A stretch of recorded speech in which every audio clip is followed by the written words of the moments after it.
déjame rescatar una declaración que dio el presidente Andrés Manuel López Obrador, que es muy cabrona.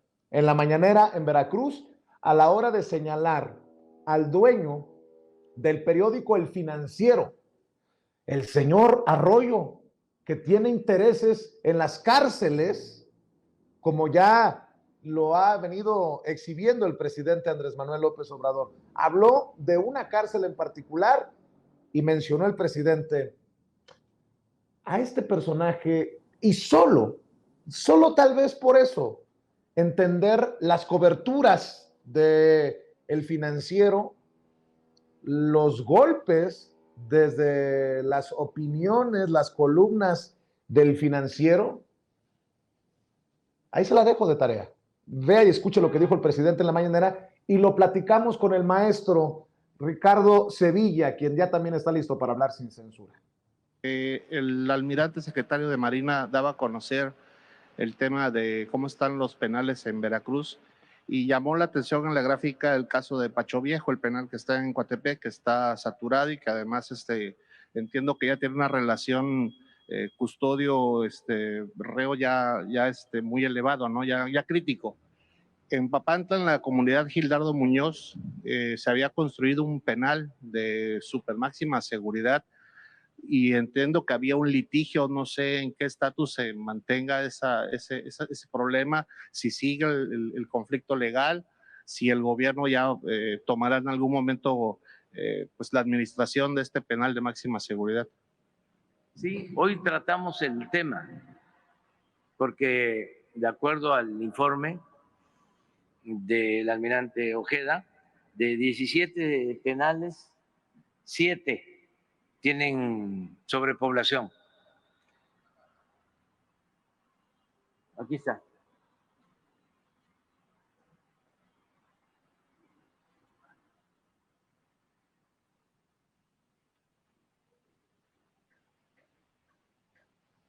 ¿A esto te refieres, verdad? Sí, y ahí está, por ejemplo, el punto rojo. Ese es el caso de perdón, ese es Coatzacoalcos, pero vaya, sí hablábamos de Coatepec, sí, no, sí. Es el cuadro rojo, sí. 1143, ese es el caso de Pacho Viejo, y eso fue, vaya, motivo de la pregunta para el caso del, qué es lo que pasa con el penal de Gildardo Muñoz, que pues se construyó desde los tiempos de Calderón.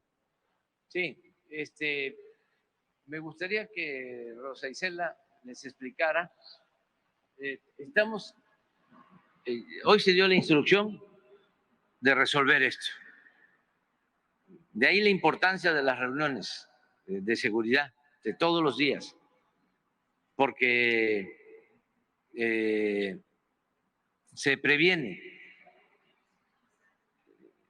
antes de que surjan motines, porque si hay sobrepoblación, ¿sí?, hay más posibilidades de un motín y de que haya enfrentamientos, pérdida de vidas humanas.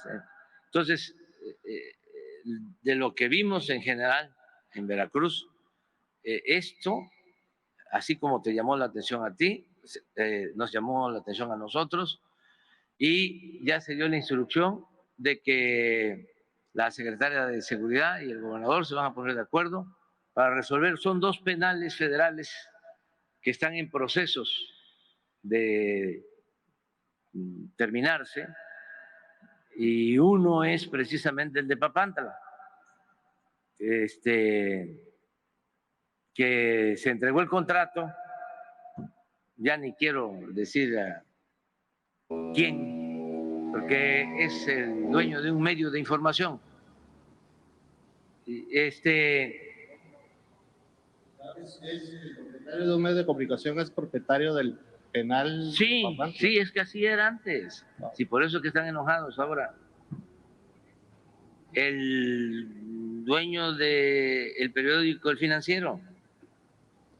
¡Bolas! Pues qué declaración del presidente Andrés Manuel López Obrador. Negocio redondo para don Manuel Arroyo, el jefe de Raimundo Rivapalacio.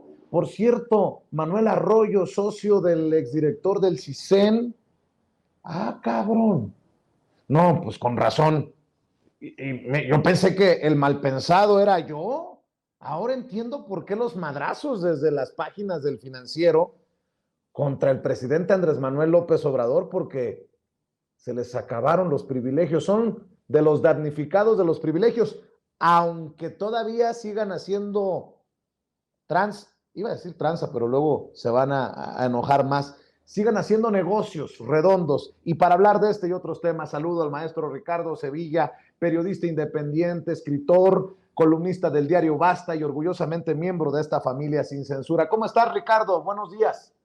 Buenos días, querido Vicente, público memorioso, estoy muy bien, muchas gracias. Espero que tú también. Y vaya, en efecto, revelación que ha hecho hoy durante su conferencia mañanera el presidente López Obrador, ya lo acabamos de escuchar, el jefe del Ejecutivo ha dicho frente a periodistas nacionales y veracruzanos que el ceferezo de Papantla ha sido un negocio redondo para el dueño del periódico El Financiero. El presidente, que es un jefe de Estado y busca la concordia y no el enfrentamiento, se reservó el nombre del empresario que es propietario del Financiero. Pero nosotros somos periodistas, querido Vicente, y nos gusta hablar, y la gente lo sabe, siempre con datos duros, y por eso le vamos a dar santo y seña de quién es este tipo. Este personaje se llama, como ya bien dijiste, Manuel Arroyo, y en esa empresa tuvo como socio nada más y nada menos que a un sujeto llamado Jaime Domingo López Buitrón,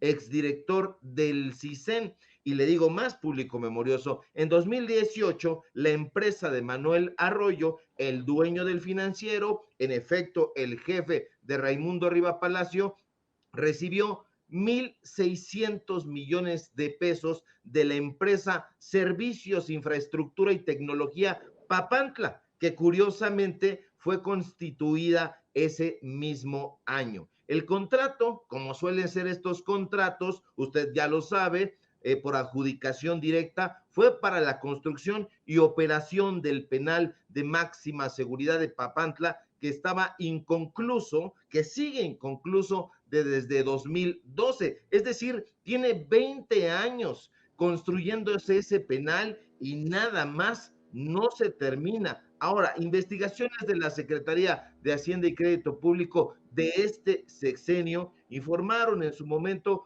que dicha empresa de seguridad privada, Papantla, opera sin ingresos y sin nómina. Eso es gravísimo, pero sus gastos son por miles de millones de pesos, lo cual llamó precisamente la atención de Hacienda. En el Consejo de Administración de Papantla aparece este personaje que le digo, Jaime Domingo López Buitrón, que es el director, exdirector del CISEN, que usted lo sabe, en los gobiernos de Vicente Fox y de Felipe Calderón, pues fue un órgano que solo se usó para perseguir, para amedrentar y para espiar a opositores políticos, a líderes sociales y por supuesto a periodistas. Y le digo más, Jaime Domingo López Buitrón actualmente, en este momento, es el presidente de la Comisión de Seguridad del Consejo Coordinador Empresarial, ese club de Toby, ese club de la gente más rica. Ahora, por si fuera poco, este sujeto, socio de Manuel Arroyo, también es propietario de otra empresa llamada LRB Estrategia e Inteligencia, que recibió dinero de varias dependencias del gobierno en épocas de Enrique Peña Nieto, como Pemex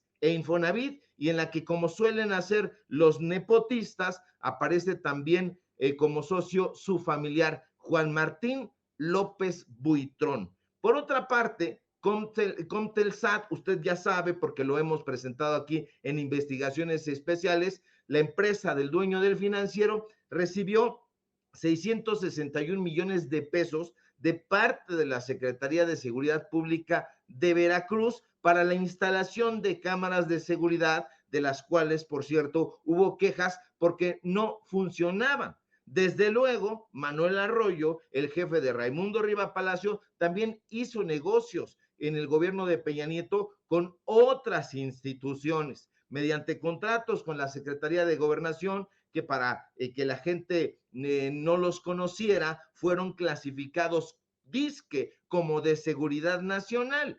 Y todos se firmaron los 5 años de gestión de Miguel Ángel Osorio Chong.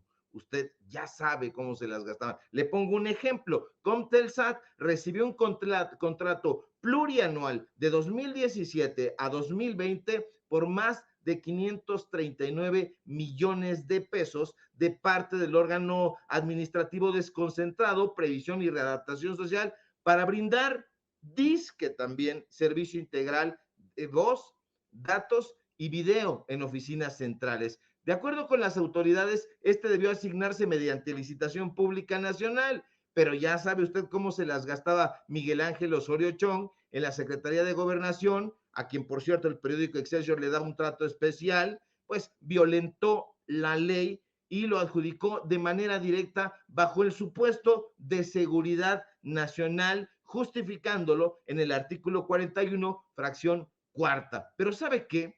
Eso es lo preocupante, que aunque esto se sepa y los columnistas del periódico Financiero también lo sepan, hayan callado.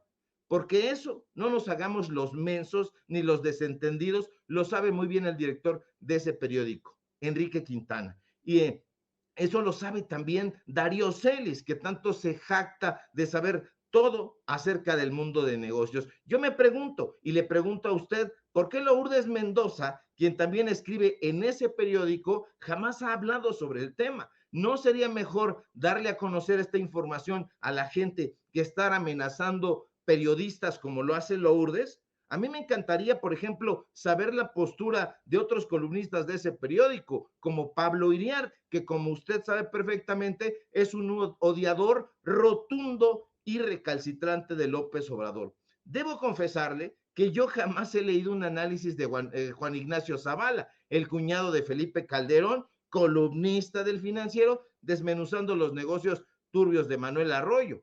Hoy mismo, día, la mano derecha de Enrique Krause, Fernando García Ramírez, acaba de publicar en Letras Libres una reseña laudatoria sobre un libro mediocre de Macario Esquetino. Ambos personajes son columnistas del Financiero y empleados del corruptísimo Manuel Arroyo. Pero ¿sabe usted cuándo van a escribir sobre las tranzas de su jefe? Nunca. Y no lo van a hacer porque el periodismo y la información importante les vale a estos personajes un cacahuate. Lo que a ellos les importa, querido Vicente, público memorioso, es quedar bien con su jefe, que es el que les paga, es el que los mantiene, o como dirías tú, querido Vicente, es la mano que les da de tragar.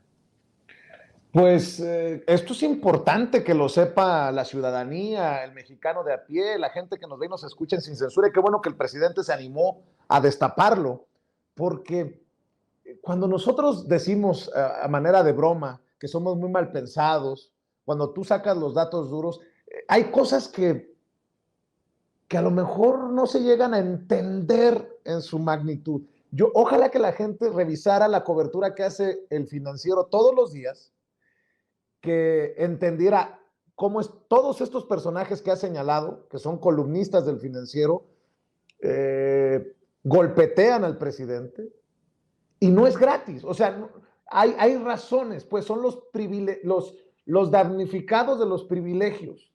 Y es como un ejemplo, salvo que tú me digas otra cosa, maestro, este caso del periódico El Financiero, de cómo un medio se convierte en un arma, un arma política, ¿no?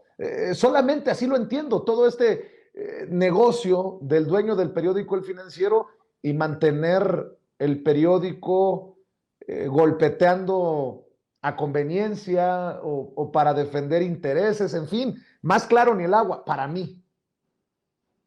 Por supuesto, querido Vicente, es un arma de desinformación y ellos lo saben muy bien. El periódico del Financiero, cuando fue comprado por Manuel Arroyo, antes de eso tenía una oferta opinativa muy interesante, tenía incluso un suplemento muy eficaz, muy hermoso incluso, se llevaban a cabo ahí reseñas sobre libros, propuestas culturales muy importantes, el medio literario quizá en el Financiero era el único que no estaba pervertido, pero después de la compra de Manuel Arroyo, pues vinieron todos estos personajes, los empezaron a fichar, a contratar, a Raimundo Riva Palacio, a Salvador Camarena, a Pablo Iriart, colocaron de nueva cuenta a Enrique Quintana, que se había ido a las filas de Reforma, en fin, todos estos personajes que si tú revisas y la gente revisa el directorio, nos vamos a dar cuenta que son los golpistas de la Cuarta Transformación, son casi exclusivamente puros personajes que se dedican a lanzar estos dardos pestíferos, y ahora ya lo sabemos, si ahora están atacando a su jefa Manuel Arroyo, ellos van a ver de inmediato la comparecencia del presidente López Obrador allá en Veracruz y van a decir, pues bueno, a lo mejor no nos lo pide Manuel Arroyo, que está usted viendo ahora mismo en su pantalla, a lo mejor no lo pide, pero nosotros con tal de congraciarnos con él, con tal de que nos siga dando chamba, con tal de que nos siga pagando buenos sueldos, pues nos vamos a ir a la yugular de López Obrador. Entonces, Enrique Quintana y Manuel Arroyo hicieron una especie de pacto para que empezaran a reclutar a todos estos personajes. Ahí están también los hijos de Enrique Krause, ahí está Daniel Krause en ese periódico, y de cuando en cuando ahí ha publicado también Isabel Turrent, ahí está el cuñado, insisto, de Felipe Calderón. Entonces, esto no nos asombra y lo sabíamos muy bien, querido Vicente, y yo coincido contigo,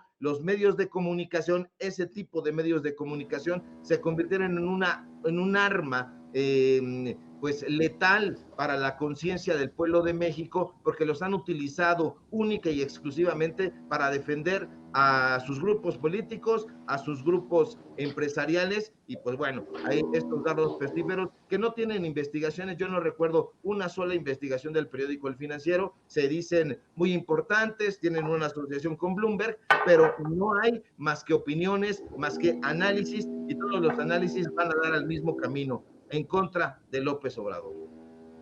Oye, maestro, tú sabes lo que aprecio, lo que hacemos juntos, ¿no? Las travesuras que hacemos, las investigaciones que nos presentas, el estar compartiendo el proyecto, lo que se viene. Pero ya el colmo de los colmos es que hoy se destapa en redes sociales un secreto que yo no quería compartir, pero es importante. Te voy a pedir tu opinión porque alguien como tú, un maestro, tiene que darme su opinión.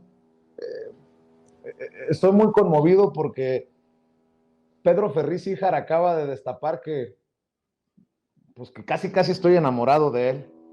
¿Saben por qué me envidia Vicente Serrano? Soy todo lo que desea en la vida: inteligente, conocido, respetado, honesto. En realidad quiere ser yo. Estos están muy locos, ¿no? Ahora resulta que nosotros queremos ser como ellos. Pero le faltó a su inteligente, conocido, respetado, honesto, chayotero, golpeador, mercenario, golpista y hasta creyente de extraterrestres y de la magia negra y las... ¿Qué cosas, Ricardo? A ver, Ricardo, tú no eres nuevo, no eres novato, tienes larga trayectoria en los medios. ¿Te había tocado ver cosas así en tu larga carrera? Porque has pasado por diferentes medios. ¿La neta te había tocado ver esto? Fíjate, querido Vicente, que no me había tocado verlos, honestamente, y yo veo ahí un asunto absolutamente delirante, y bueno, a lo mejor te está tirando ahí el can este personaje, porque a mí no se me hace tampoco, no se me hace. Es que dicen que de tal palo tal astilla, o de hijo de tigre pintito. Ayer me burlaba, el presidente se burló también de Pedro Ferriz de Con por las mamarrachadas estas de que se practica la magia negra en Palacio Nacional.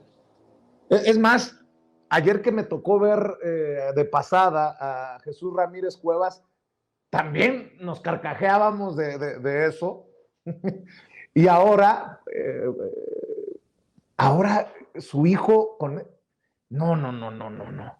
Y luego Lourdes Mendoza amenazando a Eduardo Esquivel Ancona. Y luego, y una tras otra, caso tras caso. carambas, estamos ante un momento histórico, Ricardo, para mal, tristemente, en este negocio en nuestro país, ¿no? Al contrario, querido Vicente, al contrario, diciendo en esta ocasión de ti, estamos en un momento histórico muy bueno, no para los periodistas independientes que habitamos este ecosistema, sino para la gente, porque está viendo ya de cuerpo entero cuáles son los argumentos de estos personajes y se está dando cuenta ahora con datos duros que esta gente nunca supo absolutamente nada de periodismo, que sus análisis siempre fueron sesgados y mirando a las clientelas. Me parece que es un momento histórico muy, muy relevante porque los periodistas, las periodistas independientes están desbancando a estos saurios del periodismo, a estos saurios del análisis derechoso, y vienen con mucho empuje los medios de comunicación corporativos, los medios de comunicación, perdón, independientes, y estos personajes pues han quedado ya boqueando. Tenemos a este sujeto, Pedro Ferriz de Con, y toda su familia que ya creen en extraterrestres,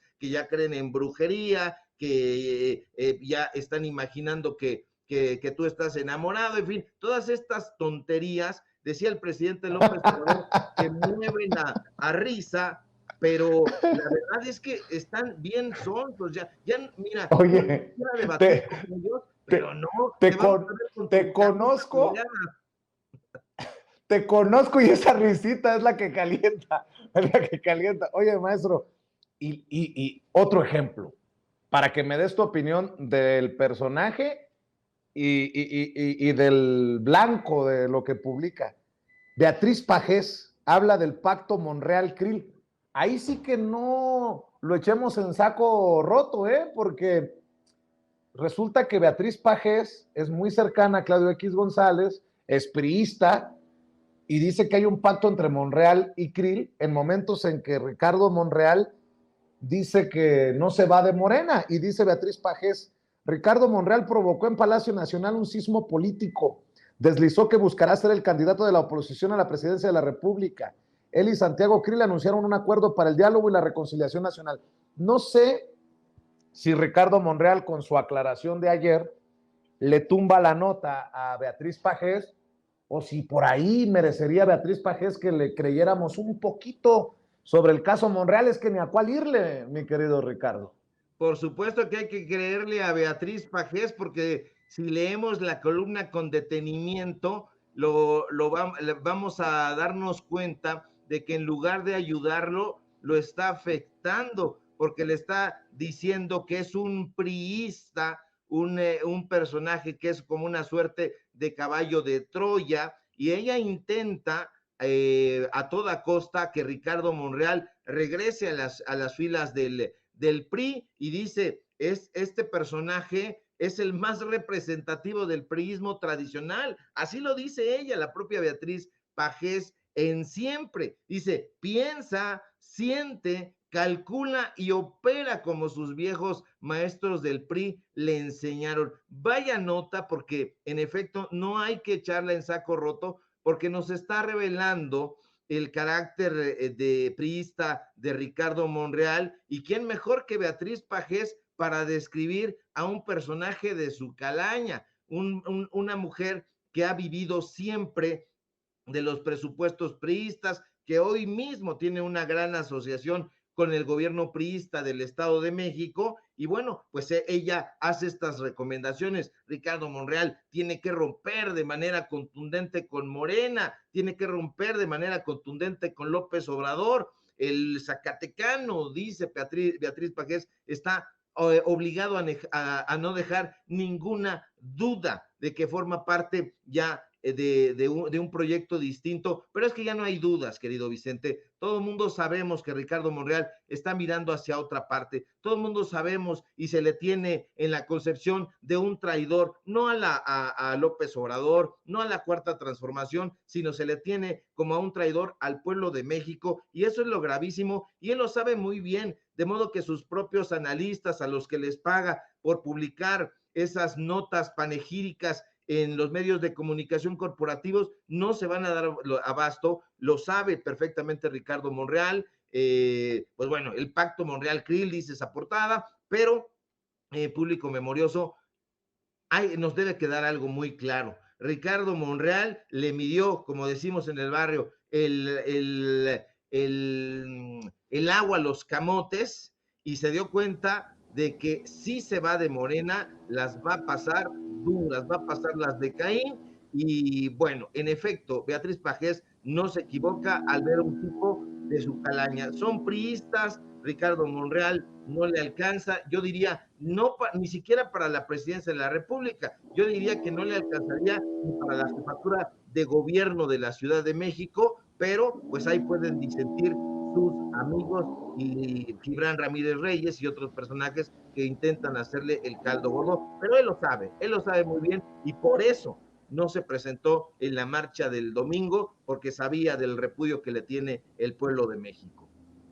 Mi querido Ricardo Sevilla, ¿por qué no cerramos invitando a la gente para que se suscriba a tu canal, para que te lean la columna, para que esté al pendiente de las moquetizas que le estás metiendo a Raimundo Rivapalacio por hacerse el tío Lolo, como el tío Lolo, sobre los negocitos de su patrón, el dueño del periódico El Financiero, que por cierto fue el que recibió 100 millones de dólares de préstamo, ¿no? En tiempos de Peña Nieto. ¿Qué cosas tiene la vida, Mariana? Mi querido Ricardo, ¿por qué no cerramos con la invitación de todos los días?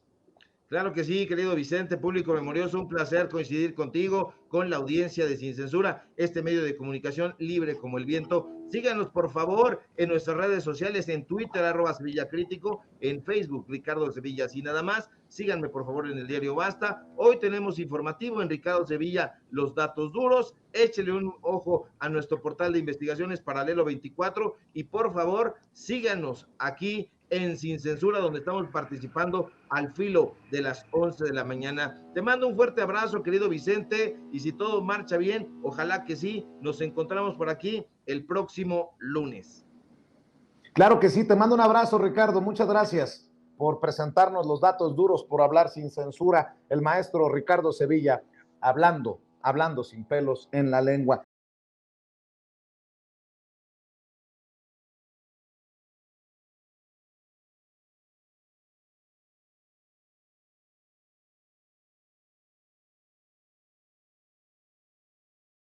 Momentos a dos amigas importantes en este espacio sin censura. Saludo primero a nuestra corresponsal, a nuestra reina de Xochimilco, la querida Alina Duarte, que ya llegó a Sin Censura. ¿Cómo estás, Alina? Muy buenas tardes. Hola, ¿qué tal, Vicente? Saludos a ti, a toda la audiencia, ya bastante feliz de estar nuevamente aquí cerrando ya la semana en Sin Censura. Claro que sí, y saludo a la asesora en políticas públicas, conductora de espacios en Capital 21, amiga de este espacio libre como el viento, Renata Turrent. ¿Cómo estás, Renata? Buenas tardes. Hola, mi querido Vicente, mi querida Lina y por supuesto a todo el auditorio, qué gusto estar con ustedes. Oigan, a ver, déjenme entrar así, de sopetón. Estaba Monreal que se va, y que no se va a ir, dice, de Morena. El problema es que considero que Monreal ha quedado lastimado, ¿no? No sé si incluso su capacidad ha quedado lastimada como coordinador de los senadores de Morena después de tanto jalón de oreja, pelo, escupitajos y piquete de ojo. ¿Cómo ves el caso de Monreal, querida Lina, con lo que anuncia ayer? Pues mira, yo creo que esto no nos debe sorprender. Monreal ha sido muy claro en dónde está parado, ¿no? En dónde está situado y nos lo comprueba todos los días asistiendo a presentaciones de libros en contra de la 4T, tomándose fotos con Santiago Krill, con Xochitl Gálvez, asumiendo su lugar. Él le llama reconciliación. Yo creo que tiene que ver con una empatía, ¿no? Ideológicamente hablando con la oposición y que creo que desde ahí ha estado situado durante al menos más visiblemente los últimos meses. La pregunta aquí es, ¿qué le detiene? ¿No? Yo creo que había amenazado, o eso era el entendimiento del debate sobre la mesa, había amenazado con que se iba a llevar a parte de la bancada haciendo un lilitellazo, ¿no? Que no nada más se va a ir él, se va a ir con varios. Sin embargo, yo creo que eso no logró consolidarlo, no ha logrado consolidar encontrar una alianza que le sea redituable con la oposición, y al final, bien lo dice el gurú Vicente Serrano, el miedo no anda en burro. Entonces, yo creo que la pregunta hoy que tendríamos que estarnos haciendo es ¿por qué no se va? ¿Será por la prebenda, las prebendas del Senado, porque tener un curul sobre el cual maniobrar y asumirse todavía parte de la Cuarta Transformación le es más redituable, porque desde ahí puede pagar a sus asesores, asesoras, desde ahí puede construir su corriente que la ha venido construyendo desde hace tiempo atrás? Creo que ya nos ha demostrado de qué lado quiere estar, de qué lado está. Estas fotos del día de la marcha, entre paréntesis, entre comillas, yo defiendo al INE, pero no se presentó en la marcha del día 27, también, ¿no? Por una suerte de no esto que dicen, siembra vientos y cosecharás tormentas. ¿Por qué no se paró ahí? Y aunque no se paró, la gente le rechazó a través de pancartas, carteles, botargas. Su nombre estuvo presente y no necesariamente vitoreándolo, no necesariamente aplaudiéndolo, exigiendo que se quedara. Incluso no hubo mantas, ¿no? De este sector que dice apoyarle o que está por la reconciliación. No sé si tú las viste, yo no las vi, que hubiese un sector que se asumiera abiertamente monrealista. Vi gente apoyando a sus corcholatas, a sus legisladores o lo que sea, pero no había gente monrealista abiertamente. Entonces, esa corriente se ha ido desvaneciendo y creo que también este ego con el que se ha venido manejando durante todo este tiempo le permitió creer que iba a tener un movimiento detrás de él, esperando a que él consolidara su movimiento. No pudo llenar la Arena México, no ha podido consolidar sus alianzas con la oposición, no tiene un respaldo popular. Este interés de ser presidente es totalmente un proyecto personal, desde el ego, ni siquiera desde las bases militantes.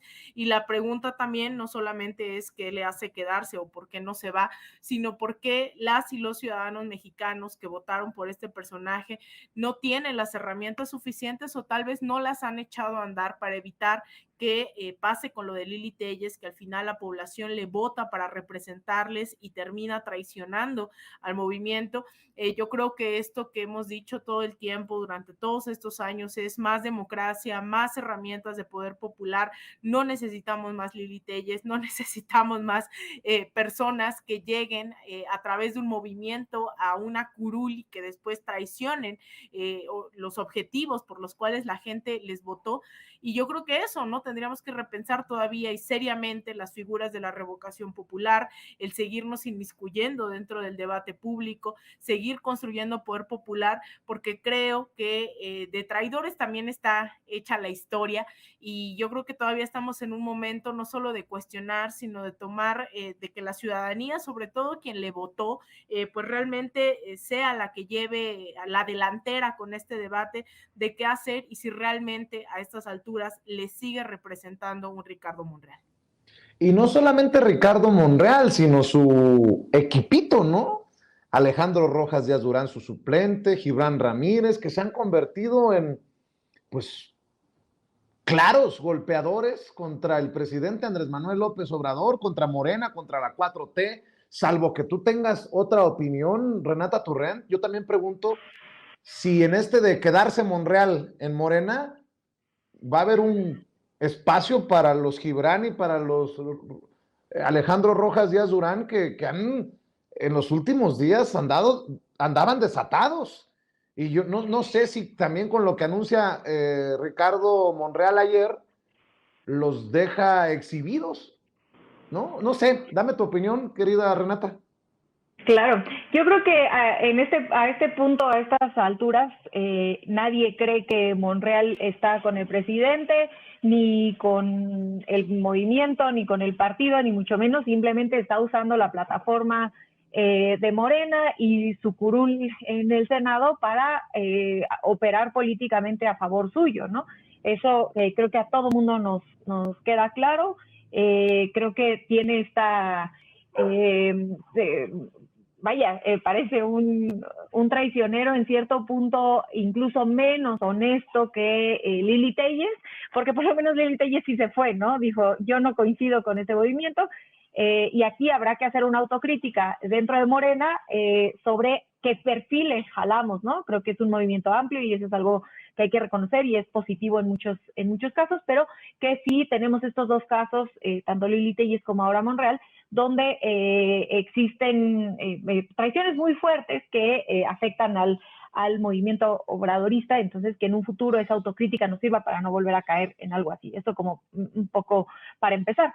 Ahora, creo que hay tres temas muy importantes. El primero es estos argumentos tramposos que hace Ricardo Monreal, en específico estos que son dos, ¿no? El primero es que dices que yo hablo con todos y es por eso que me junto con la oposición, etcétera, un poco para poder echarse una maroma y explicar por qué se la pasa con la oposición.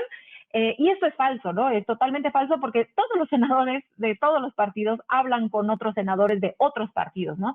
Citlali Hernández, por ejemplo, ha sido muy clara en que ella tiene relación, por supuesto, con otros legisladores, porque es parte de su trabajo. Sería imposible avanzar cualquier agenda, incluso sería imposible explicar cómo se pasaron las reformas constitucionales, por ejemplo, en la primera mitad del sexenio, si no hubiera una colaboración entre legisladores de Morena y de otros partidos y viceversa. Ahora, entonces eso es falso, ¿no? También decir que está por un movimiento de reconciliación, también resulta un poco complicado de creer, porque ¿qué significa o cómo está operando este movimiento de reconciliación? Acercándose a personajes, ni siquiera digamos, a una base amplia social, no, a personajes que le han hecho muchísimo daño a este país y que jamás se han disculpado. Todavía, si fuera un grupo de políticos que hubieran hecho mucho daño, se hubieran equivocado y se hubieran disculpado por lo que hubieran hecho, hubieran tenido un plan de reparación por lo que hubieran hecho, no sé, Santiago Krill, incluso vaya, con toda la gente que hoy Ricardo Monreal hace alianza, pues yo diría, bueno, ok, está buscando, no sé si estoy de acuerdo o no con su estrategia, pero sí está buscando ampliar los acuerdos, etcétera, ¿no? Pero esto es falso. Está sentado con la oposición, como bien decía mi querida Lina, haciendo prácticamente una operación política para ese lado, como lo hizo presuntamente, vamos a decirlo presuntamente, en la capital del país en las elecciones de 2021, en específico en la alcaldía Cuauhtémoc. Ahora, lo segundo es, creo que vale la pena entender, es cuál es la apuesta de Monreal, y en este punto no me voy a meter porque creo que Alina ya hizo un grandísimo análisis sobre cuál es su apuesta y creo que coincido totalmente con ella, ¿no? Son ambiciones personales probablemente demasiado salidas de las posibilidades reales que él tiene, que como bien sabemos es querer ser presidente, pero que sí probablemente tiene esta ambición de ser el candidato que podría llegar a unificar al PRIAN y a MC, ¿no? Cosa que MC siempre ha dicho que ellos van por fuera. Entonces, quizá su ambición es poder ser el candidato que logra conjugar a toda esta gran oposición que ideológicamente están en el mismo lugar, pero que MC, por una estrategia partidista, ha decidido no aliarse electoralmente con ellos. Entonces, quizá él podría ser, digamos, el pegamento que pudiera llevarlos juntos y quizá si no le alcanza para la presidencia, sí para la jefatura de gobierno en la Ciudad de México. Y por último, para cerrar, creo que es importante también analizar por qué Morena no lo ha sacado. Y creo que, porque creo que es una pregunta que sucede o se hace mucho dentro de los simpatizantes, y yo creo que es muy complejo. No estoy diciendo, porque no tengo una respuesta, no estoy diciendo si es una decisión correcta o no, simplemente creo que es una decisión muy compleja, porque si lo echan, porque vaya que tiene razones el Comité de Honor y Justicia para sacarlo, si lo saca, en realidad es que le permite victimizarse y ser una figura de mártir que le sirve a él en lo personal, pero que también le sirve como una construcción de una candidatura por parte de la oposición. Entonces, esa operación política tendría, y probablemente esa es la razón más obvia por la cual Morena no lo ha sacado y por la que está cuidando, ¿no? Entonces, creo que aquí la pregunta que Morena se está haciendo, y que repito, yo no tengo la respuesta, no estoy muy clara, hay días que digo, no, ya, que lo saquen, y otros días que digo, bueno, no sé dónde hace más daño, y creo que con eso cierro con esa pregunta, ¿dónde hace más daño al movimiento Ricardo Monreal, dentro o fuera de Morena, ¿no? Entonces, claro, lo mejor para Morena sería que él tuviera la honestidad de salir. Hemos visto que no lo ha hecho, entonces tendrá Morena que decidir si se queda, si toma la decisión de dejarlo o no, y creo que esta decisión se resume a pensar en dónde hace menos daño. Así es, y hablando de la oposición, hoy el presidente Andrés Manuel López Obrador, en la mañanera desde Veracruz, lo dijo con todo, ¿eh?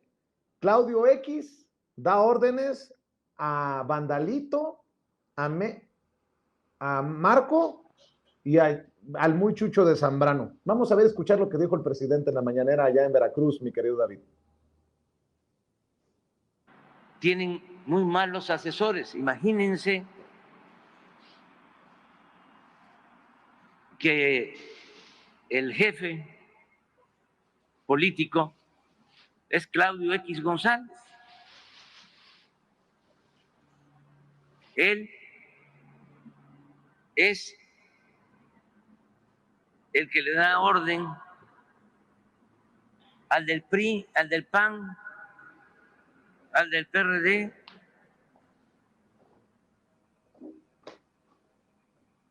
Y mi pregunta sería, ¿qué experiencia política tiene Claudio X González?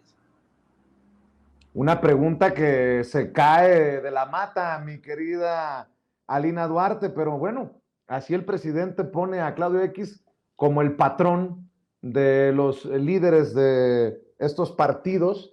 Me llamó la atención que todavía no menciona a Movimiento Ciudadano el presidente Andrés Manuel López Obrador, pero por ahí anda trabajando en eso Claudio X González, ya lo hemos consignado en varias ocasiones. Querida Alina, ¿cómo ves el hecho de que ya el presidente lo ponga como patrón de estos, aunque luego vayan a diferentes medios y lo nieguen? Y me refiero, por ejemplo, a Chucho Zambrano, ¿no? No, claro, mira, yo creo que hoy lo que hemos visto durante las últimas semanas ha sido esa rearticulación de las derechas ideológicamente hablando, no solo electorales, y creo que eso es bien importante señalarlo, porque hay sectores de clases medias que no necesariamente se identifican con el PRI, PAN, PRD, pero que un discurso, ¿no? ONGero, como se le dice en esta parte, encabezado específicamente por Claudio X González, pues obviamente pues se sale, ¿no? De esta rutina de Marco Cortés, de Chucho Zambrano, etcétera, etcétera. Y esa es la labor que Claudio X González ha decidido emprender desde hace varios años, desde un sector empresarial, desde una pseudoizquierda, ¿no? Que en realidad lo que vemos es la defensa abierta del establishment, del status quo aquí en el país. Y en ese sentido creo que no hay mucho que negar ni mucho que ahondar. Claudio X ha fungido, ¿no? Pues sí, como una suerte de patrón, por mucho que se le quiera denominar con eufemismos, coordinador ideológico, etcétera, etcétera. Lo cierto es que él es el que ha estado incluso llamándole la atención y poniendo puntos y comas a una oposición que no tiene brújula, que ha estado perdida durante al menos estos 4 años, que no ha sabido reconfigurarse, que tienen que echar mano de medios de comunicación, que tienen que echar mano de sectores empresariales, y que aún así la primera vez que hemos visto que han tenido relativamente éxito, entre comillas, ha sido justamente con el tema del INE, en el cual han puesto, como se dice, todos los huevos de la gallina en la cesta, ¿no? Le han apostado todo, han echado toda la carne al asador, porque han encontrado en el INE ese elemento en el cual pueden aglutinar a las clases medias, pueden aglutinar a una oposición ideológica al obradorismo. El INE puede aglutinar ese sector clasista, racista, incluso también desmemoriado, ¿no? Ahora resulta que vamos a defender a un instituto que también orquestó y permitió fraudes, compra de votos, que se hizo de la vista gorda con Monex, que hizo caso omiso con el fraude del 2006, pero que sí nos llamó a comparecer a periodistas, a ciudadanos, por tener una cuenta de Twitter, por promover la consulta popular, popular, que ha asumido roles que ningún país de América Latina hemos visto. Entonces, Claudio X al final representa a ese sector que hay que también incluso ir adentrándonos conforme pasan los meses en quienes más están buscando fungir como esos articuladores. Articula un sector ya ideológicamente mucho más de ultraderecha que no entiende razones. En el caso de Frena, ¿no? Que hablan del comunismo, incluso leía algunos articulistas que están hablando del neorracismo en la 4T, se están inventando una serie de cosas, pero eso es importante porque les está tratando de dar una brújula que han perdido durante muchísimos años y por lo cual también se explica en parte la victoria de la Cuarta Transformación y el abrumador apoyo que tienen, porque no han logrado, pues, afortunadamente, no han logrado mermar dentro de la mayoría de la población mexicana, no los ven como una apuesta, no tienen un proyecto realmente, y hoy lo que vemos es que en esa necesidad de nuevamente reconquistar curules, reconquistar espacios mediáticamente hablando, de hacer que cierto sector de la burguesía nacional tenga nuevamente impacto, que vuelvan a conquistar estos espacios, los cuales fueron perdiendo en el Senado, en el Congreso, obviamente la presidencia, pues ahora tratan de articularse en torno al INE, pero también con un claro patrón y liderazgo, porque también Claudio X no solamente opera territorialmente, ¿no? Sino que es alguien que, a diferencia de la derecha mexicana, tiene articulaciones directas con la derecha regional, que sabe moverse en los espacios de periodismo, ¿no? En los espacios de organizaciones de la sociedad civil, espacios empresariales, tiene ese multitask que mucha de la derecha en México no tiene. Entonces, no es sorpresa, pero creo que sí es súper importante tenerlo en el radar, tener claro los objetivos que hay detrás de este personaje para justamente saber por dónde se mueve, hacia dónde va y sobre todo eso, ¿no? Saber qué hacemos, pues primero desde el periodismo independiente y la otra como mexicanos y mexicanas, estando al tanto de la vida pública de este país, cómo logramos desarticular esas narrativas, cómo logramos desarticular ese discurso de odio también naciente dentro de nuestra sociedad, bueno, no naciente porque ya llevan muchos años insistiendo en este discurso de odio, pero sí creo que al menos este discurso que se está rearticulando, Vicente. Así es. Bueno, el Claudio X González, cuestionado hoy por el presidente Andrés Manuel López Obrador, pues se la pasa tuiteando y retuiteando, y nada más habría que darse una vueltecita por su cuenta en Twitter para entender pues que no tiene idea, y si el patrón no tiene idea, por eso la oposición está como está. ¿Cómo ves lo que dice el presidente, mi querida Renata? Sí, totalmente, mi querido Vicente. Creo que así como todos sabemos que Monreal está fuera de Morena y del movimiento, también todos sabemos que Claudio X González ha fungido como el coordinador del PRI, del PAN, como alianza, ¿no? Entonces, y creo que los mensajes que se filtran o que saca Laida Sansores el martes pasado, pues confirman esta relación de liderazgo y en cierta forma de subordinación por parte de Alito Moreno a Claudio X González y que probablemente se replica en otros partidos con Marco Cortés, por ejemplo, ¿no?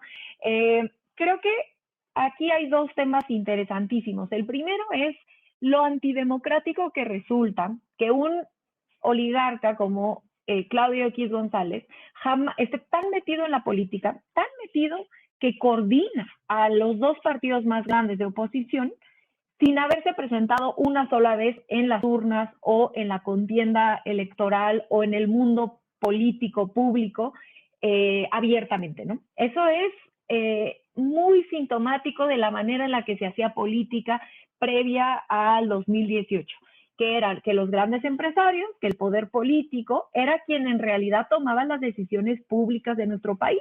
Estaban sentados en la cabecera de las decisiones de Palacio Nacional y que la entrada de un presidente que abiertamente dice que va a separar el poder político del poder económico, como lo hizo Andrés Manuel López Obrador desde el inicio de su sexenio, les hace cortocircuito y entonces empiezan a buscar otras formas de poder mantener su poder político. Repito, un poder político que es antidemocrático porque nadie los eligió, nadie nunca, ni siquiera públicamente son honestos en cuanto a las operaciones políticas que hacen desde el poder económico. A mí me parece que tendría que ser algo que aquellos que están tan a favor de la democracia pues tendrían que estarse cuestionando, ¿no? Porque este señor que nunca se ha presentado a las urnas, que nadie lo hemos elegido, tiene tantísimo poder político. Y creo que esto me lleva a mi segundo punto, que creo que Alina ya, como siempre, hizo un grandísimo análisis ahorita en su intervención, de cuál es el papel del INE y cuál es el papel de este discurso alrededor del INE, porque más que quizá el propio INE es este discurso que se logró coordinar o que se logró articular alrededor de una falsa defensa a la democracia, pero sí a una defensa en específico a ciertos consejeros del INE. Aglomera a un grupo, como ya habíamos dicho en este espacio, que se organiza alrededor de la figura de López Obrador, paradójicamente, ¿no? Se organizan en el antiobradorismo, porque hay sectores muy distintos que fueron los que acabaron marchando por el INE, ¿no? Es parte de la sociedad civil, como ahorita le llamó mi querida Lina, que no me acuerdo, pero yo me estaba riendo de ahorita lo dijiste, pero ahorita me recuerdas, de la sociedad civil como, según esto, apartidista, pero que siempre han votado por el PAN, por esta cúpula y este grupo de impresentables del PRIAN, como es Fox, como es los Calderón Zavala, Roberto Madrazo, etcétera, que también ahí no les dio comezón marchar con ellos, y que a mí esta parte que creo que hay que ser cuidadosos es esta ultraderecha que vimos venir a hacer esta conferencia aquí a la Ciudad de México el 18 de noviembre, y que si bien hoy no son una alianza formal con este aglomerado de defensa al INE, pues sí, no tengo duda que eventualmente serían aliados naturales de esta gran aglomeración antiobradorista y que por lo tanto podrían jalar la agenda de este aglomerado todavía más a la derecha de lo que ya están, y eso siempre hay que tenerlo como focos rojos, ¿no?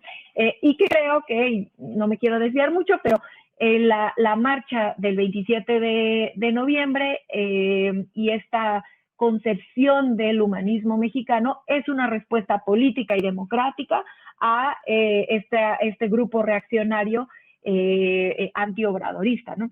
Y por último, para cerrar, creo que es curioso, como para quienes aún tengan la duda de que por lo menos ciertos consejeros del INE se comportan de manera muy antidemocrática y muy alejada de lo que en realidad tendrían que estar defendiendo. Yo los invito a que vean, no sé si mi queridísima Ceci me alcanzó a leer en el chat, pero... Sí, ya lo tenemos. Sí, buenísimo, sí, porque Ciro Murayama pone un tuit ayer, es gravísimo lo que pone, ¿no? Y creo que esto ejemplifica mucho la manera en la que el INE, bajo el liderazgo de estos consejeros que parecen más que están defendiendo un partido político, Ciro Murayama y Lorenzo Córdoba.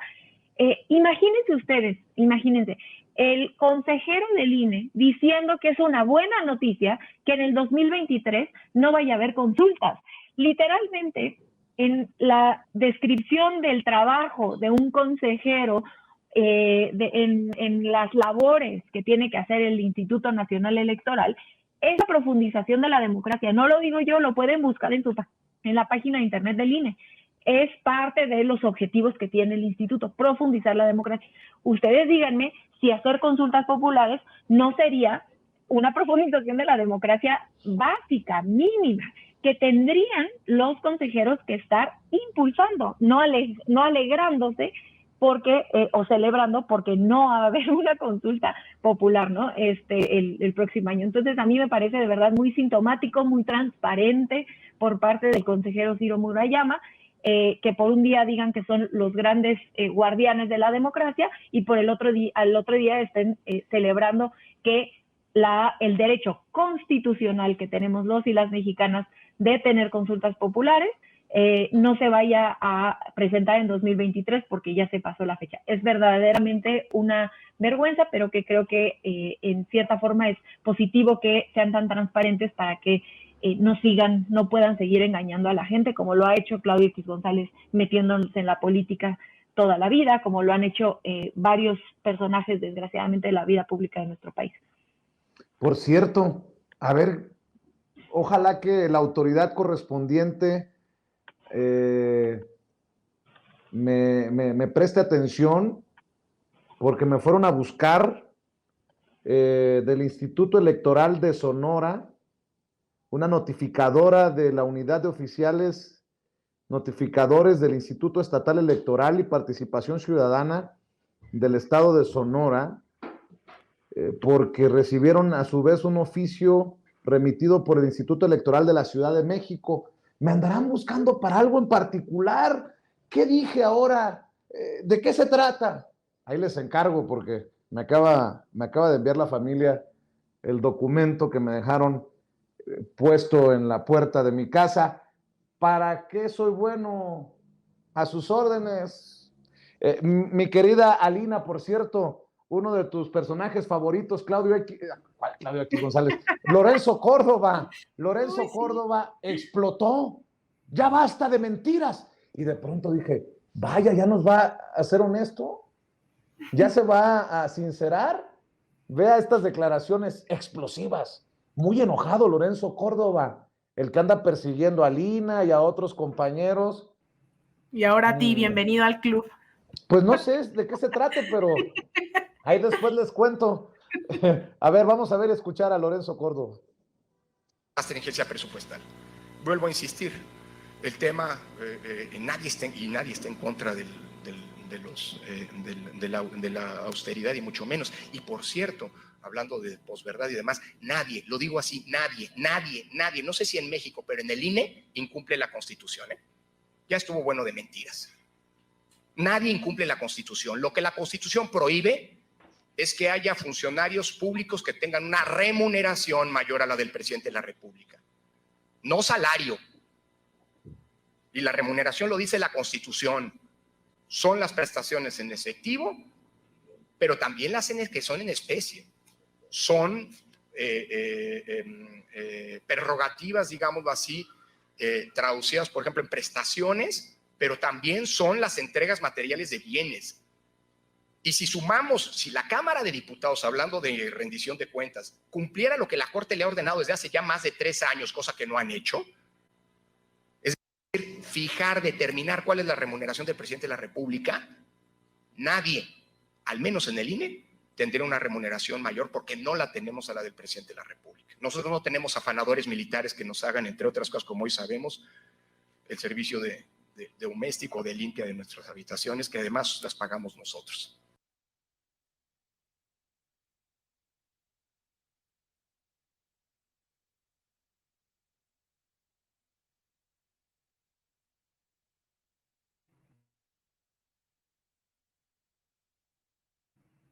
Ahí te perdí, Vicente, no sé si todos escuchaban, más o menos entiendo el contexto, no sé si solo yo te perdí el audio o todos y todas.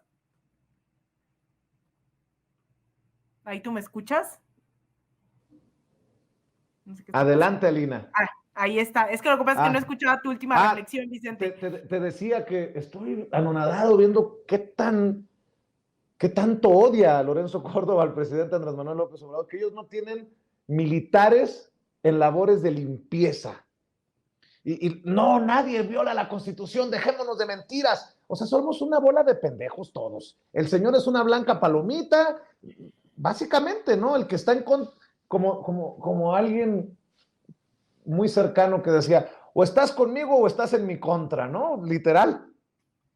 Claro, yo creo que están construyendo, ¿no?, esa contranarrativa, pero más alejada de la realidad que nunca. El Instituto Nacional Electoral nos ha demostrado a través de esa cúpula, y yo creo que también, aunque hemos insistido en que hay una diferencia entre funcionarios, funcionarias, incluso en el tema de las consultas populares a las cuales se ha negado Lorenzo Córdoba, Ciro Murayama, mientras hay gente dentro del instituto, del mismo INE, que nos ayudó a contar los votos, que nos decía es que es claro, ¿no?, que incluso las firmas se rebasaron. O sea, es decir, hay dos perfiles dentro del Instituto Nacional Electoral. Esta cúpula ha insistido en más de una ocasión demostrarnos que quieren construir una realidad paralela, que nos andan, eso, ¿no?, pendejeando todo el tiempo, día y noche, que creen que uno no está al tanto de lo que están haciendo, lo que están diciendo, a pesar del cinismo con el que lo hacen. Esto que decía Renata hace un momento, este sit que tuiteaba de Ciro Murayama, me parece alucinante. En un país donde el hashtag de la oposición es yo defiendo al INE, y que ahora Ciro venga a decir que es una buena noticia el hecho de que no haya consultas populares, cuando lo que estamos pidiendo justamente desde la ciudadanía es el hecho de reivindicar las consultas populares e incluso incluirlas dentro de una democracia participativa, dentro de la construcción de un poder popular que tome las riendas de las cuestiones más importantes. Incluso esto, ¿no?, el decir nuestros legisladores, legisladoras, senadores no están a la altura, hay que revocarlos, hay que hacerlos formar parte del debate popular. Vienen estos personajes a decirnos que no ganan más que el presidente, que ¿por qué no sale a hablar de todos los beneficios de los cuales ha sido sujeto Lorenzo Córdoba, de cómo nuestros impuestos le pagaron su boda, del racismo interiorizado dentro de esta institución, del clasismo con el que se manejan? Y yo creo, Vicente, que además hay que poner mucho énfasis. Si bien estas medidas legislativas, judiciales más bien, y mediáticas en contra de personajes de la izquierda en América Latina, definido como lawfare, han sido la constante en al menos los últimos 20 años, o incluso también recordar que uno de los primeros ejemplos de lo que ocurrió de este tipo de situaciones fue México con el intento de desafuero en el 2004. Lo cierto es que hoy México nuevamente está a la vanguardia con un INE que se ha tomado atribuciones que no les corresponden. Esto de ir a acosarnos a nuestros hogares, de preguntarnos en estos citatorios por los domicilios de otros compañeros, el llamarnos a comparecer ante esta institución, el hecho de citarnos a periodistas, a tuiteros, tuiteras, mexicanos, mexicanas, que solo por tener una red social y cuestionar a ciertos personajes, a cierta corriente ideológica, obviamente conservadora, porque quien cuestiona del otro lado para acá no son citados por el INE. Eso tenemos que tenerlo muy claro al momento de insistir en que no podemos dejar a un instituto que haga lo que le dé la gana, que tenemos que seguir presionando para que realmente sea un árbitro que beneficie a las mayorías y a las poblaciones históricamente excluidas que no han sido tomadas en cuenta. Entonces, estos discursos de Lorenzo Córdoba me parecen de verdad hasta esquizofrénicos, me parecen una joya en materia de lo que es capaz, ¿no? Un personaje como este que niega, un personaje negacionista, un personaje que construye sobre realidades paralelas, discursos que no se sostienen, no se anclan en la realidad, pero sobre todo creo que nos dan más razones para seguir exigiendo que estos personajes no vuelvan, porque el INE es claramente esa representación de que lo viejo no termina de morir, pero lo nuevo tampoco acaba de nacer. ¿Cómo ves tú, mi querida Renata, para cerrar con tus opiniones, con tus comentarios? Sí, bueno, yo lo primero que quisiera decir es que el consejero presidente debería serenarse un poquito, porque no es la primera vez que sale gritando, y bueno, no es la manera correcta de dirigirse es un servidor público, es una figura pública, y no es correcto, creo yo, pues que se dirija a la gente con gritos, y no sé si se acuerdan, una vez también que a un compañero, un estudiante en la UNAM también se le puso así, otra vez le gritó un diputado, vaya, claramente tiene un problema de control de ira o control de su personalidad, y bueno, pues sería bueno que se serenara, ¿no? Porque es un servidor público y pues tiene que respetar a la audiencia que lo escuchamos, y cuando se pone a gritar, nadie está en contra de la austeridad, nadie gana, bueno, no es correcto, ¿no? Podría hacerlo, podría dar sus argumentos, incluso podría mentir como lo hizo, y ahorita les voy a dar el artículo que cita Fabricio para justamente exhibir que es una mentira lo que dice Lorenzo Córdoba, pero podría hacerlo de manera serena, ¿no?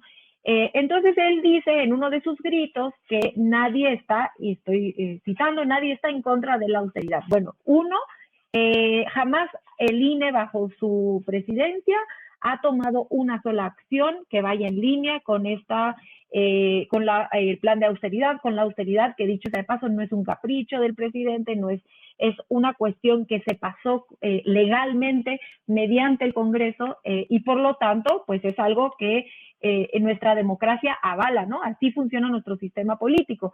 El Congreso pasa leyes y los servidores públicos pues tendrían que respetar esas leyes.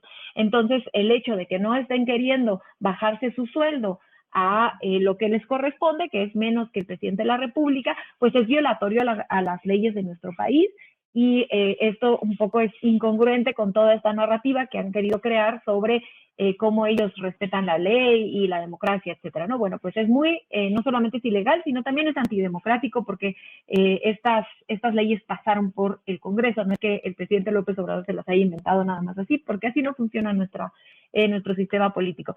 Lo segundo es que Fabricio Mejía ayer ponía en un tuit justamente el artículo al que él hace alusión, al que Lorenzo Córdoba hace alusión, y el cual pues él tergiversa o miente, ¿no? Entonces, lo que dice la Constitución, según el artículo 127, es salarios, dietas, aguinaldos, gratificaciones, premios, recompensas, bonos, estímulos, comisiones y compensaciones.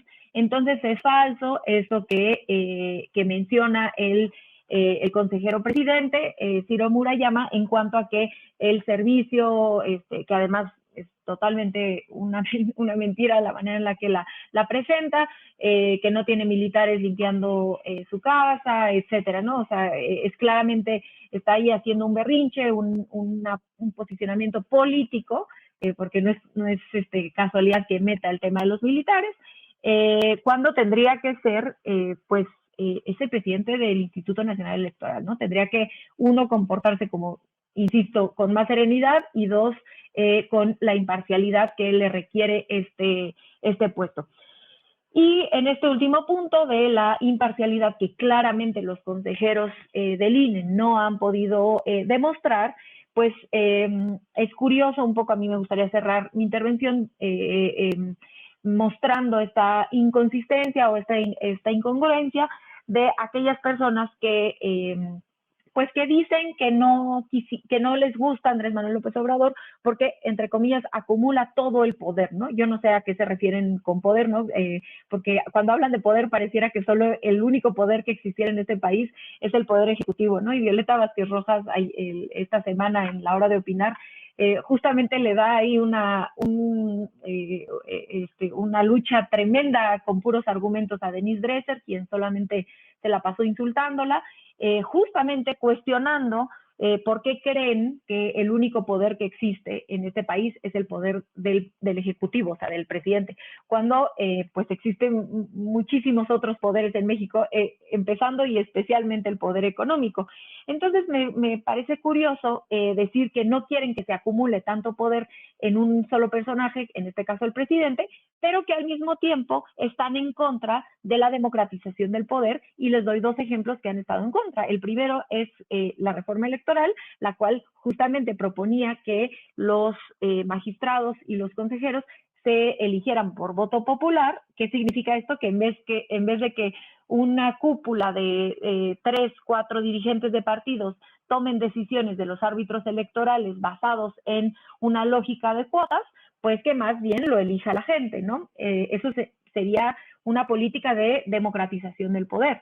Estuvieron en contra. Otro ejemplo es el que se niegan sistemáticamente a que los mexicanos podamos ejercer nuestro derecho constitucional a las consultas populares, que también es una forma, como ya bien decía Lina, de ampliar el poder que tiene el pueblo, de decidir el rumbo de su país, y que, insisto, tanto los consejeros del INE como toda esta aglomeración antiobradorista, pues ha estado en contra de que los y las mexicanas podamos tener ese espacio de decisión pública institucionalizada en la vida pública de nuestro país mediante las consultas populares. Entonces, me resulta un poco inverosímil que por un lado digan que están en contra de que se acumule el poder en un solo hombre, pero al mismo tiempo ese hombre que está tratando de democratizar el poder, ellos se lo bloquean mediante las vías institucionales. Mi querido Vicente, mi querida Lina y por supuesto nuestra querida audiencia. Mi querida Renata, ¿por qué no cerramos invitando como siempre a tu trinchera, que es activa, cada vez es más activa después de las cosillas que han ocurrido en los últimos meses, mi querida Renata? Ya estoy de regreso, ahí hasta me andaba peleando con el Macluf y el Marieto, que andaban diciendo que era un fracaso, que el hecho de que la selección mexicana se hubiera ido era porque Morena es mediocre. Entonces pues yo le preguntaba, oye, entonces también vas a decir lo mismo de Argentina, de Alemania o de Bélgica, ¿no? Es un poco ridículo el argumento que hace el señor Marieto Ponce. Entonces, bueno, pueden encontrar eso y más en mis redes sociales. Estoy en @rturrente en Instagram y en Twitter. Y también los miércoles en el Aquelarre, en Capital 21. Desafortunadamente perdimos el audio de Renata, ¿no, compañeros? A ver si me ayudan a reconectar. Todos los miércoles el Aquelarre a las 10 de la noche, si recuerdo bien, por Capital 21. Desafortunadamente se desconectó así como de imprevisto el audio de la querida Renata Turren. Voy contigo, querida Lina, también para cerrar con tus redes sociales. A ver si ahorita recuperamos a Renata. Muchísimas gracias, Vicente. A mí me pueden seguir en Twitter, en @Alina Duarte _, en Instagram _Alina Duarte, en facebook.com /Alina Duarte Periodista. Ahí estaremos compartiendo información para que nos acompañen ya en este cierre de año, también con actividades dentro del Instituto Nacional de Formación Política. Ahí vamos a estar compartiendo, ya compartimos eventos que vamos a tener con el expresidente Rafael Correa de Ecuador. También van a venir compañeros, compañeras de Argentina para también compartirnos sus experiencias. Así que bueno, ahí estaremos difundiendo, y pues te mando un abrazo a ti, a Renata, a todo el equipo, a Ceci, a don David y a Toñito, y obviamente a toda la audiencia de Sin Censura. Claro que sí, mi querida Alina. A ver, Renata, nos quedamos a medias con el cierre. Ya volví. Bueno, nada más invitarlos a ver este último programa de la Aquelarre de la semana pasada, que estuvo Julio Álvarez y Casa, Elisa Godínez y Adrián Velázquez, que son de pronto también colaboradores de esta familia, que hicieron un grandísimo análisis sobre el humanismo mexicano. Se los recomiendo mucho. Ahorita en el chat se los pongo el link. Y por supuesto también leer la revista Sentido Común, y sobre todo mandarte un gran abrazo a ti, mi querido Vicente, a ti, mi querida Lina, a todo el equipo de producción. Y nuevamente se nos fue el audio. Pero bueno, les mando... A ver.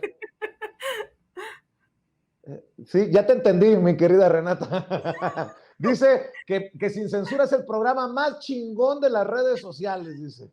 Es lo que está diciendo, Renata, es lo que está diciendo. Mi querida Lina, te mando un abrazo. Sí, gracias, Renata. Un abrazo, Renata. Voy a la pausa y regreso para cerrar.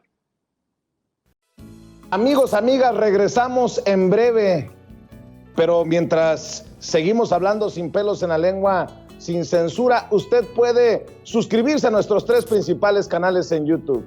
Sin Censura Media, en donde tenemos más de 1,600,000 suscriptores, Sin Censura TV, en donde tenemos más de 1 millón de suscriptores, y en Sin Censura Presenta, en donde queremos llegar muy pronto a los 100,000 suscriptores. Si usted ya está inscrito en Sin Censura Media, suscríbase en Sin Censura TV. Si ya está suscrito en Sin Censura TV y Sin Censura Media, suscríbase a Sin Censura Presenta. Recuerde que es gratis, no tiene que sacar un solo centavo de su bolsillo para apoyarnos. Dele clic en la campanita para que los señores y señoras de YouTube envíen las notificaciones cuando estemos transmitiendo en vivo y en directo o estemos subiendo videos. También nos puede seguir en Twitter en @Vicente Serrano y hasta en Instagram. Ojo, también estamos en Instagram. Son nuestras redes sociales y con el apoyo de ustedes seguimos creciendo, porque con ustedes todo, sin ustedes nada.